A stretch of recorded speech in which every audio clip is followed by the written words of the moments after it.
జయ Sriram. Hi అందరికీ. నిన్న భక్తి విక్రమార్క కథలు మనం కొంచెం చెప్పుకున్నాం. అందులో విక్రమార్క మహారాజుకి అరణ్యంలో గుళ్ళో అమ్మవారు ఇచ్చిన వరం 1000 సంవత్సరాలు బతకాలని ఇచ్చారు కదా.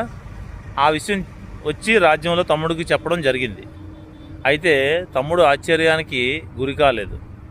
అవునా అన్నయ్య, 1000 సంవత్సరాలు బతుకుతావా అని తమ్ముడు ఆశ్చర్యానికి గురి అయినట్టు నటించాడు. అంటే దానికి అర్థం ఏంటంటే, విక్రమార్క మహారాజుకి తమ్ముడి మీద అపారమైన నమ్మకం ఉంది.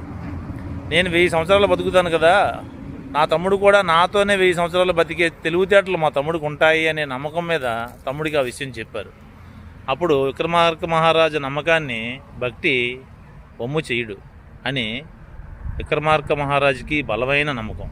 అయితే ఇద్దరూ కలిపి ఒక మాటకు వచ్చారు. ఏంటంటే, మళ్ళీ రేపు రాత్రికి మళ్ళీ అదే గుడికి వెళ్దాం అనుకున్నారు. ఆ రోజంతా ఉన్నారు.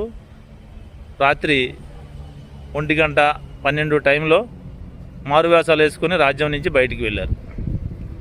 అలా వెళ్ళి అదే అరణ్యంలోకి వెళ్ళి అమ్మవారి గుడి దగ్గరికి వెళ్ళారు. వెళ్ళిన తర్వాత పూజ సామాన్లు, అరటిపళ్ళు, రకరకాల పిండి వంటలు అన్నీ తీసుకెళ్ళి అమ్మవారికి నైవేద్యంగా కూడా పెట్టారు.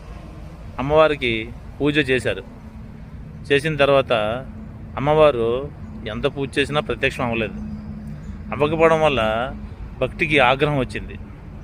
అరే, మా అన్నయ్య వచ్చి ఒక్కసారి అభిషేకించి కడిగితే మీరు ప్రత్యక్షం అయ్యారు, మేమిద్దరం వచ్చి పంచభక్ష పరమాన్నాలు పెట్టి పూజించినా మీరు రాలేదు అని కోపంతో ఒక మాట అన్నాడు. అన్నయ్య, అమ్మవారు నీకు ఇచ్చిన వరం తప్పు అని నేను నిరూపిస్తానని చెప్పాడు.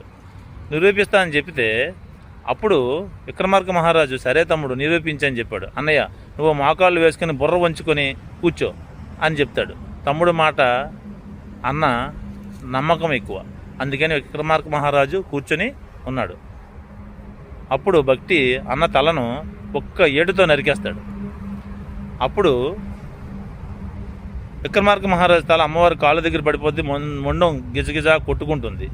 ఈ కొట్టుకున్న తరుణంలో అమ్మవారు ప్రత్యక్షమై పక్క నవ్వుతున్నారు. ఎంత గంభీరంగా నవ్వుతున్నారంటే, ఓరి మూర్ఖుడా, నువ్వు స్వార్థం కోసం అన్నని చంపేశావురా అనేసి నవ్వుతుంది. అప్పుడు భక్తి కూడా విచిత్రమైన నవ్వుతో పక్క నవ్వుతున్నాడు. ఎందుకో తెలుసా? తరువాయి భాగం రేపు చెప్తాను. బాయ్. జై శ్రీరామ్.